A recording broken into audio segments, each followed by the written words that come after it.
बात सन 1631 की है। मुगल बादशाह शाहजहां हिंदुस्तान की सरजमी पर अपनी बेगम मुमताज महल की मृत्यु का मातम मना रहे थे और उस मातम में एक धड़कन उनकी पीछे छूटी मोहब्बत की भी थी, जिसे आने वाली पीढ़ियों के सामने वे मिसाल के रूप में देना चाहते थे। मोहब्बत के बाद यदि उनका दिल किसी चीज में लगता था तो वो था आर्किटेक्चर।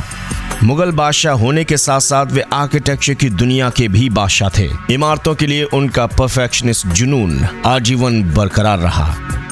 मुगल बादशाह शाहजहां ने अपनी तमाम दौलत अपने उस ख्वाब के नाम कर दी थी जिसे हम ताजमहल के नाम से जानते हैं। शांत यमुना नदी के एकांत तट पर इस शानदार मकबरे की नींव डाली गई थी। जिन हिंदू कारीगरों पर शाहजहां राज करते थे वे अपने पत्थर तराशने के हुनर के लिए बेहद मशहूर थे। उन कारीगरों ने भी कभी सोचा भी नहीं होगा कि जिन पत्थरों को वो तराश रहे हैं उन पत्थरों से निर्मित इमारत दुनिया भर के चुनिंदा अजूबों में शामिल होगी। वे कारीगर जिस विश्व प्रसिद्ध इमारत का निर्माण करने में दिन रात लगे हुए थे, उनकी मिसालें हर किसी ने दी।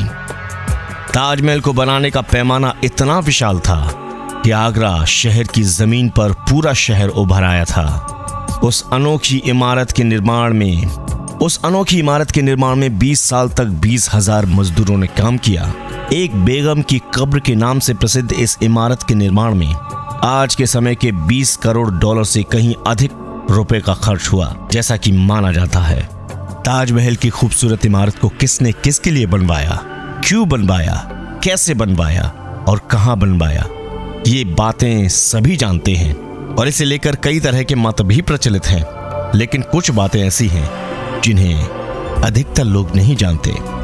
हालांकि इंटरनेट के जमाने में सब कुछ जाना जा सकता है, बहुत आसान है, फिर भी जो नहीं जानते उनके लिए ताजमहल के इन रहस्यों के तथ्यों पर नजर डालना बेहद जरूरी है, जो इस खूबसूरत इमारत की चकाचौंध में दिखाई नहीं पड़ते।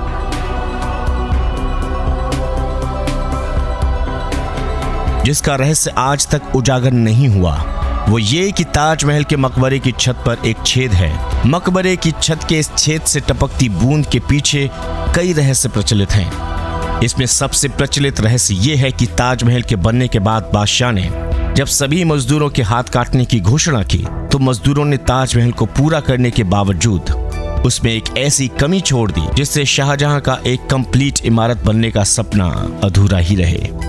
शाहजहां ने जब पहली बार ताजमहल का दीदार किया तो कहा कि ये इमारत सिर्फ प्यार की कहानी बयां नहीं करेगी, बल्कि उन सभी लोगों को दोष मुक्त करेगी जो मनुष्य का जन्म लेकर हिंदुस्तान की इस पाक जमीन पर अपने कदम रखेंगे और इसकी गवाही चांद सितारे देंगे।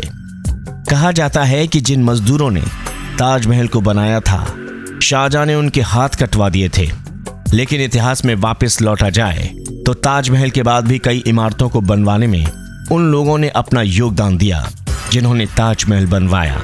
उस्ताद अहमद लाहौरी उन्हीं में से एक हैं। उस्ताद अहमद लाहौरी ये उस दल का हिस्सा थे जिन्होंने ताजमहल जैसी भव्य इमारत का निर्माण कराया और उस्ताद अहमद की देखरेख में ही लाल किले के निर्माण का कार्य भी पूरा किया गया था। यदि ताजमहल की दीवारों पर गौर किया जाए तो आप देखेंगे कि चारों मीनारें सीधी खड़ी न होकर एक दूसरे की ओर झुकी हुई हैं।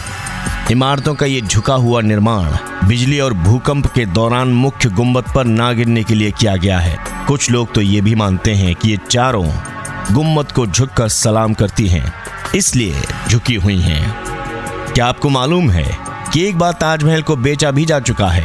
बिहार के सुप्रसिद्ध ठग नटवरलाल के बारे में यही कहानी प्रचलित है कि एक बार उसने ताजमहल को मंदिर बताकर बेच दिया था। जब ताजमहल का निर्माण किया गया तो उसकी कलाकृति में 28 तरह के कीमती पत्थरों को लगाया गया था।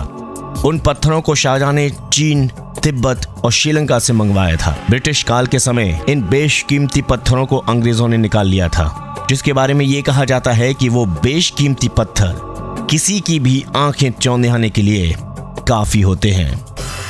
किसी भी इमारत के बनने के पहले और बाद में जो बात सबसे पहले हमारे मन में आती है वो ये कि इस इमारत के निर्माण में खर्च कितना आया होगा।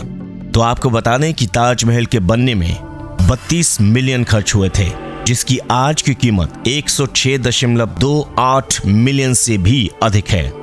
और सबसे मजेदार बात तो ये है कि कुतुब मीनार नाम की जिस इमारत को हम सबसे ऊंची इमारत मानते हैं, उसकी ऊंचाई ताजमहल के सामने छोटी पड़ जाती है। सरकारी आंकड़ों के अनुसार ताजमहल कुतुब मीनार से 5 फीट ऊंचा है। ताजमहल के प्रांगण में लगे सारे फव्वारे एक ही समय पर काम करते हैं और सबसे आश्चर्य में डाल देने वाली बात यह है कि ताजमहल में लगा हुआ कोई भी फव्वारा किसी पाइप से जुड़ा हुआ नहीं है, बल्कि हर फव्वारे के नीचे तांबे का टैंक बना हुआ है जो एक ही समय पर भरता है और दबाव बनने पर एक साथ काम करता है। इस इमारत को देखने के लिए एक दिन में सबसे ज्यादा भीड़ इकट्ठी होती है। पूरी दुनिया में कोई ऐसी दूसरी इमारत नहीं है जहां एक दिन में इतने सैलानी इकट्ठे होते हैं। ताजमहल को देखने के लिए पूरी दुनिया से 12,000 के आसपास सैलानी हर रोज आगरा की ओर रवाना होते हैं। शाहजहां के उस सपने के बारे में आपको मालूम है जो उन्होंने अपनी बेगम मुमताज महल के लिए नहीं बल्कि अपने लिए देखा था। काले ताजमहल का सपना। शाहजहां चाहते थे कि मुमताज के लिए बने सफेद ताजमहल के बाद वे अपने काले ताजमहल का निर्माण कराएं, लेकिन जब उन्हें उनके बेटे औरंगजेब ने कैद कर लिया तो ये सपना हमेशा हमेशा के लिए सपना बनकर रह गया। एक बात और जो हैरान करती है वो ये कि ताजमहल का रंग बदलता है, अलग अलग पहर में अलग अलग रंगों में दिखाई देता है और इस हैरानी की वजह है ताजमहल का संगमरमरीय सफेद रंग का होना। सफेद रंग हर रंग में मिल जाता है और उसी की तरह ढल जाता है। सुबह देखने पर ताजमहल गुलाबी दिखाई देता है, शाम को दूधिया सफेद, शाम होते होते नारंगी और रात की चांदनी में सुनहरा दिखाई देता है।